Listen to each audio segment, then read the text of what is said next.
बिस्मिल्लाहिर्रहमानिर्रहीम। अस्सलाम वालेकुम। उम्मीद है जी आप खैरियत से होंगे और आप रेगुलरली जो है वो लेक्चर्स पढ़ रहे हैं। हमारा आज का जो आर्टिकल है वो बहुत ज़्यादा इंटरेस्टिंग है और आपने उसके बारे में पहले भी पढ़ा होगा है। तो हम उसका नाम लिखते हैं सबसे पहले और आप लोग बड़े खुश होंगे इसके बारे में जानकर कि हम लोगों ने तो ये पहले पढ़ा हुआ है। ओहम्स लॉ जो है, this is our today's lecture. अच्छा जी, ओहम्स लॉ क्या चीज़ है, हमें क्या बताता है, हम इसमें क्या सीखना चाहते हैं, ये बातें बड़ी इंपॉर्टेंट हैं। इसमें ना एक चीज़ ज़रा नोट कर लें। आपके पास ना ये कंडक्टर है और आप क्या करते हैं, इस कंडक्टर के अराउंड पहले आपने पोटेंशियल अप्लाई किया जी 1 वोल्ट का। ठीक है, हमारे पास एक कंडक्टर है और हमने क्या किया, इस कंडक्टर के अक्रॉस 1 वोल्ट का पोटेंशियल अप्लाई किया तो 0.5 वोल्ट जो है 0.5 एम्पेयर जो है उसमें करंट इंड्यूस हो गया। पहली बात आपने सीखी, आपने कहा जी आपने कंडक्टर के अक्रॉस जो है वो 1 वोल्ट पोटेंशियल दिया, यहाँ पर 0.5 वोल्ट करंट जनरेट हो गया। आपने पोटेंशियल किया 2 वोल्ट, करंट हो गया 1 एम्पेयर। आपने पोटेंशियल किया 3 वोल्ट, करंट हो गया 1.5 एम्पेयर। 4 वोल्ट पे 2 एम्पेयर, 5 वोल्ट पे 2.5 एम्पेयर। ये देखें जरा जी, किया गया है, हम एक चीज बढ़ा रहे थे साथ दूसरी चीज भी बढ़ रही थी। ठीक है, तो इसमें हम जो बात एक्सप्लेन करने जा रहे हैं, हम बेसिकली करंट का वोल्टेज के साथ रिलेशन बताना चाह रहे हैं। हम क्या कहते हैं जी, इसमें बाय लॉ जो आपको बता दिया गया है, नंबर 1 बात है वो ये कहता है when potential is applied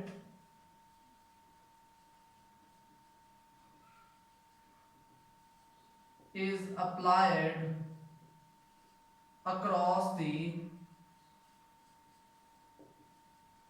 end of conductor, when potential is applied across the ends of a conductor, current is produced.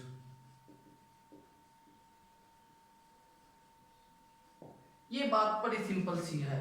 कहता ये है कि जब आप कंडक्टर के अक्रॉस, ये एक कंडक्टर है, इसके अक्रॉस जब हम पोटेंशियल अप्लाई करते हैं तो इसमें करंट प्रोड्यूस हो जाता है। अब अगली बात इस लॉ की डेफिनेशन है, वो कहता है the produced current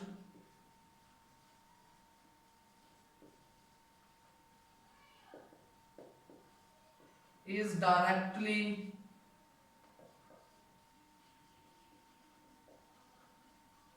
proportional to the applied voltage।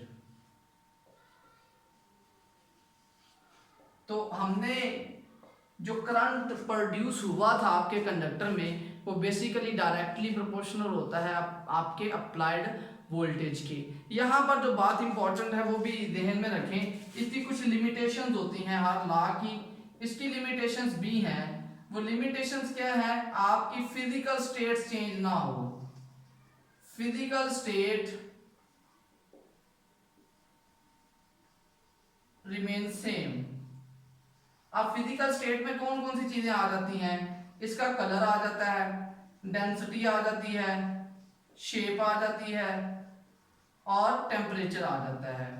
तो ये वो चीजें हैं जो आपके इस प्रोसेस के दौरान चेंज नहीं होनी चाहिए। अगर वो चेंज होती हैं तो इसका मतलब आपका ये लॉ वैलिड नहीं है। तो इसकी वैलिडिटी का पहला पॉइंट ही ये है कि आपके पास ये जो चीजें हैं ये बिल्कुल भी चेंज ना हो। अच्छा जी, हमने क्या कहा है, produced current is directly proportional to the applied voltage.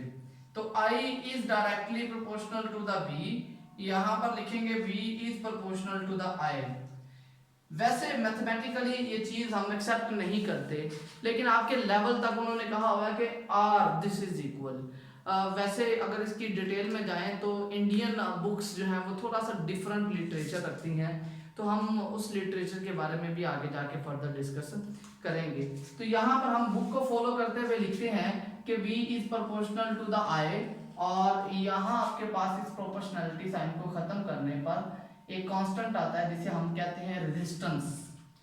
अच्छा जी, रेजिस्टेंस की बात करते हैं। रेजिस्टेंस क्या होती है, ये एक प्रोपोर्शनैलिटी कांस्टेंट है। प्रोपोर्शनैलिटी कांस्टेंट कौन सा होता है? जब आप अपनी इक्वेशन में वो प्रोपोर्शनैलिटी साइन को रिमूव करते हैं, इक्वल का साइन लगाते हैं, तो वहां पर हम क्या करते हैं, प्रोपोर्शनैलिटी को खत्म करके कांस्टेंट लगाते हैं।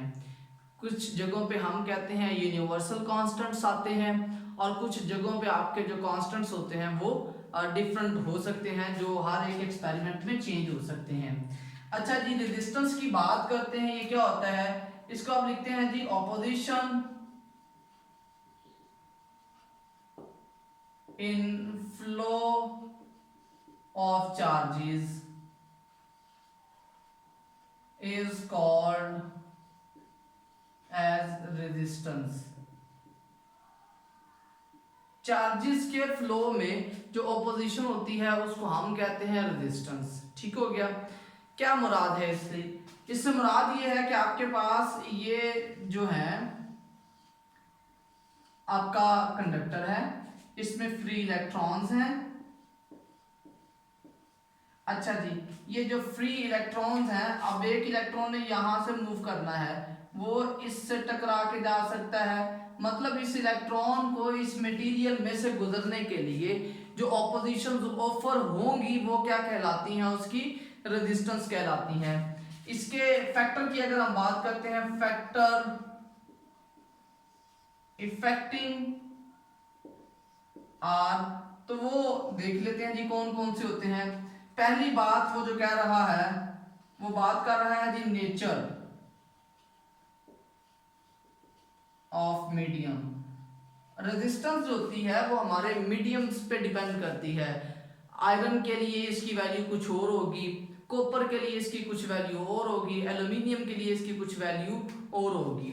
उसके बाद नंबर 2 पे ये बात करता है डायमेंशंस पे डिपेंड करता है। डायमेंशन से क्या मुराद है? अगर हम अपने इस कंडक्टर की बात करते हैं, अगर इसकी लेंथ छोटी होगी तो रेजिस्टेंस कम होगी, और अगर इसका एरिया बड़ा होगा तो उसकी रेजिस्टेंस जो है वो कम होगी। तो बेसिकली क्या होता है, लेंथ के शॉर्ट होने से रेजिस्टेंस जो है वो कम होती है, एरिया के बढ़ने से रेजिस्टेंस कम होती है, एंड सो ऑन। ये सारी चीज़ें जो हैं ये बेसिकली हमें एक्सप्लेन करती हैं कि रेजिस्टेंस जो है वो डायमेंशन डिपेंडेंट है।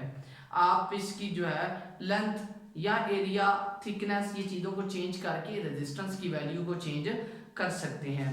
और number 3, the very most important is temperature.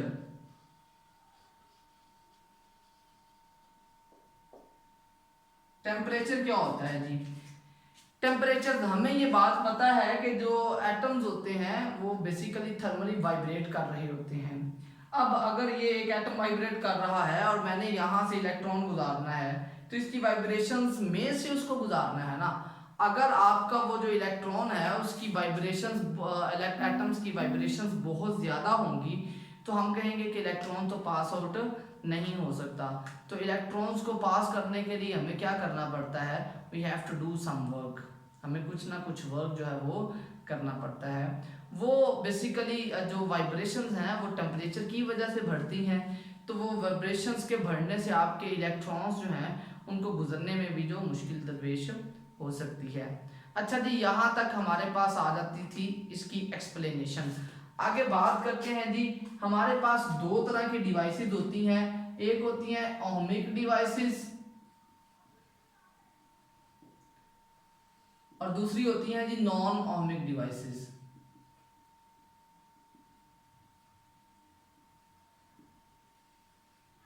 Ohmic devices कौन सी होती हैं जी? वो कहते हैं जी devices which obeys ohm law.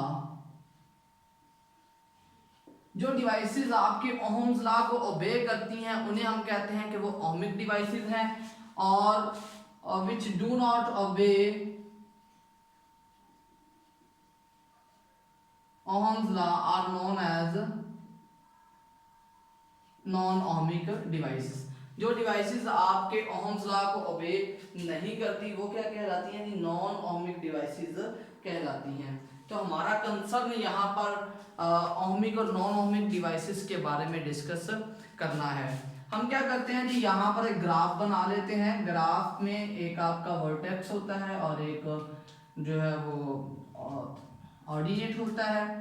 यहाँ पर आपका आ गया वाई एक्सिस, ये आ गया आपका एक्स एक्सिस, वाई के अलोंग करंट और एक्स एक्सिस के अलोंग वोल्टेज।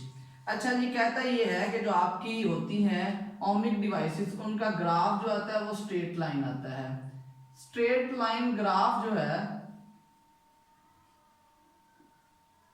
वो हमें क्या शो करता है जी, ये एक ओमिक डिवाइस है। ये क्या है, आपके पास एक ओमिक डिवाइस है। यहाँ इसकी स्लोप लेंगे तो स्लोप आपके पास किसके बराबर आती है, स्लोप आ जाती है y ओवर x के।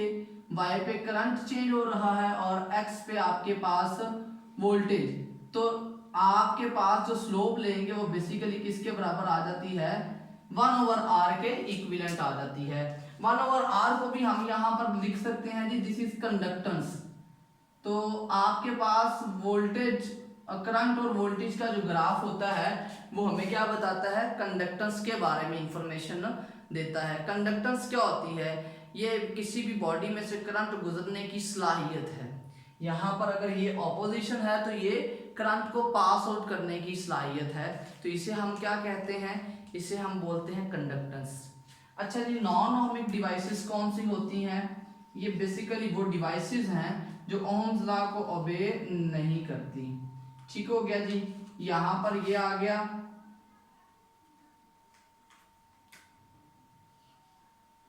और एक मैं यहां पर और ग्राफ बना देता हूं। अच्छा जी स्टूडेंट्स, ये आपके पास अगेन करंट वर्सेस वोल्टेज का ग्राफ है। ठीक है, करंट वर्सेस वोल्टेज। ये जो ग्राफ है ना, ये हमें क्या बता रहा है, ये बता रहा है कि इसे यहाँ से स्ट्रेट लाइन होना चाहिए था, लेकिन ये स्ट्रेट लाइन नहीं बल्कि यहाँ से क्या हो गया है, डेविएट कर गया है। ये हमारे पास जो है ना नॉन ओमिक है और इसे हम बोलते हैं फिलामेंट ग्राफ। फिलामेंट कौन से सब्सटेंसेस होते हैं, ये जिनके कलर्स चेंज हो जाते हैं। आपको पता है घरों में पहले इस्तेमाल होती थी बिजली के जलने वाले बल्ब, रेड कलर के 100 वाट के। वो 5-10 मिनट गुजरने के बाद ना उनका टेम्परेचर बहुत ज़्यादा हो जाता था। तो बेसिकली टेम्परेचर के चेंज होने से अब वोल्टेज कांस्टेंट रहता है यहाँ पर और करंट की वैल्यू शूट कर जाती है। तो हमें यहाँ से क्या पता चला जी, ये ओम्स लॉ को ओबे नहीं करते। ये जो मैंने ग्राफ बनाया है, this is the graph of PN junctions. PN junction में इनको हम ब्रेकडाउन वोल्टेज भी बोलते हैं। तो पीएन जंक्शंस जो होते हैं वो ओम्स लॉ को ओबे नहीं करते। तो एक बात अपने जहन में अच्छी तरह से बिठा लें, जो मेटल्स होती हैं वो नॉर्मली ओम्स लॉ को ओबे करती हैं। आपके पास यहाँ पर जो पीएन जंक्शंस हैं, इसी तरह फिलामेंट्स हैं, ये जो कंडक्टर्स हैं ये आपकी ओम्स लॉ को ओबे नहीं करते। तो स्टूडेंट, ये हमारा आज का आर्टिकल था और मेरा ख्याल है कि बहुत ज़्यादा इंटरेस्टिंग आर्टिकल था जिसके बारे में आप लोगों ने पहले से भी पढ़ रखा था। तो मैं आज का ये लेक्चर जो है वो अख्ताम पजीर कर रहा हूँ। आप लोगों ने इसमें जो कुछ भी सीखा है और जो भी आपको चीज़ बात इसमें से समझ नहीं आई वो आप लोग मुझसे जो है वो पूछ सकते हैं। अपना बहुत ज़्यादा ख्याल रखिएगा जी। अल्लाह हाफिज़।